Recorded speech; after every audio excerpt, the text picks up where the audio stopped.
Chapter 4. Queens, New York. Summer, 1963. Dinner hour. Good.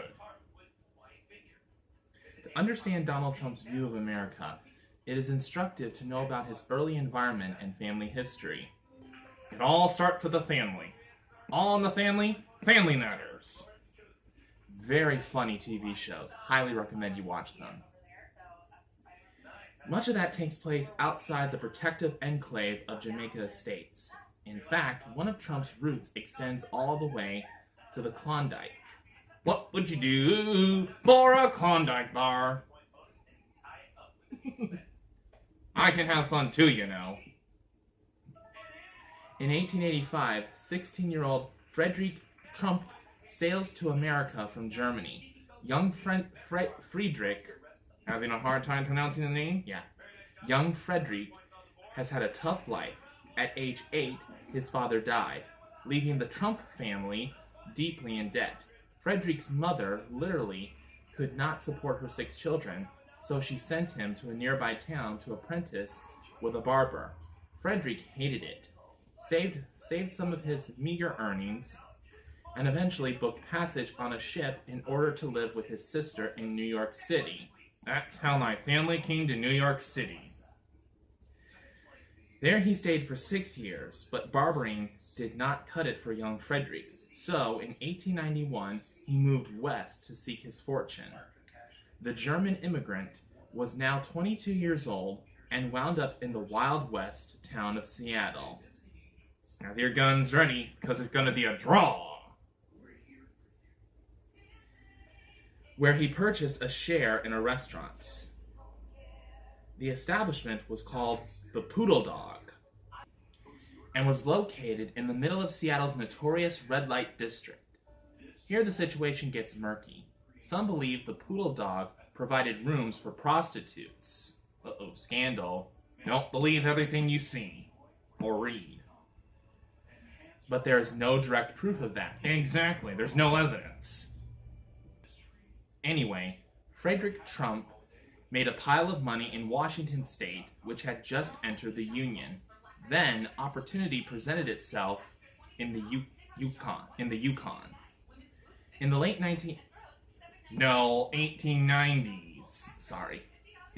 1890s, gold was discovered in northwest Canada. Friedrich Trump arrived there in 1898, almost immediately opening the Arctic restaurant and hotel. The establishment proved to be very popular, but again, there are varying dispatches as to why. One Canadian reporter describes Trump's property this way. For single men, the Arctic has excellent accommodations, as well as the best restaurant. But I would not advise respectable women to go there to sleep, as they are liable to hear that which would be repugnant to their feelings, and uttered to by the depraved of their own sex. Blah, blah, blah, blah, blah, blah, blah. Don't you get tired of hearing that crap? Yeah. Perhaps based on that report, the Canadian authorities began to look at Trump's enterprises, and in 1901, there was a crackdown on prostitution in the Yukon. Soon after, Friedrich sold his interest to a business partner. Subsequently, the Canadian Mounties seized control of the Arctic for past taxes due. Gathering up his wealth, Friedrich returned to Kallstadt in the Kingdom of Bavaria, where he married a young woman named Elizabeth Christ. I don't really think that she's related to Jesus Christ. I think it's just coincidental that her name is Christ. Yeah. The couple then moved back to New York City, changing their last name to Trump. Because previously, the name was spelled T-R-U-M-P-F. But now it's spelled T-R-U-M-T. I like that better. It makes a lot more sense. In 1905, Donald Trump's father, Fred, is born in Queens. 13 years later, the flu pandemic, which killed perhaps as many as 650,000 Americans, strikes Friedrich Trump, who dies at the age of 49. May he rest in peace. Amen. May he rest in peace indeed.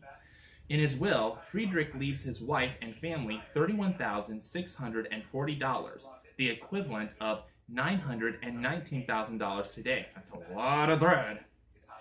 With that cash, Elizabeth enters the real estate business along with Fred, who apparently harbors a strong desire to make money just as his father had. It's in the blood. It's in the family. All in the family.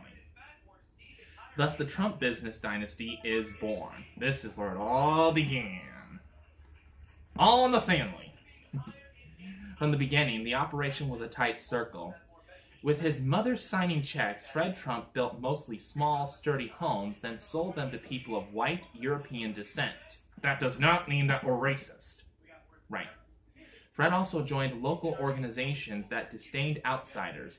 His home business prospering, he started the Trump Market in Woodhaven, Queens, one of the first grocery stores in the city. Again, he made money. We made money. But he also made enemies. Even before I was born, the Trump family had enemies.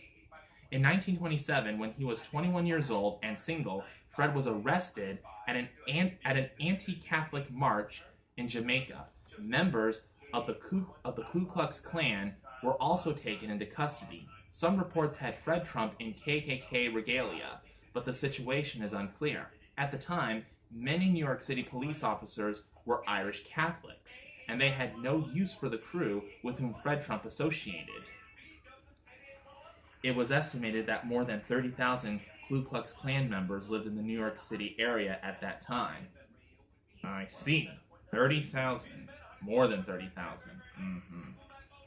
However, in an extensive obituary of Fred Trump, the New York Times does not mention the arrest, and it was apparently never spoken about in the Trump domain. What is abundantly clear is that Fred Trump lived in a white Protestant world, at least until his operations later expanded to include Catholics and Jews. We are not racist and we are not prejudiced. I don't care what you say.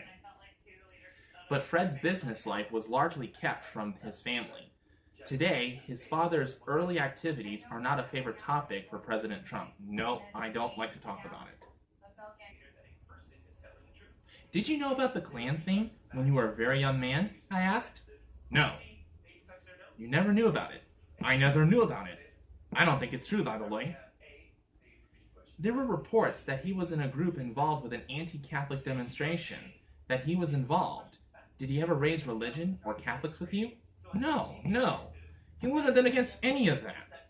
You know the story was never proven to be true. I just knew my father. There was no chance of that.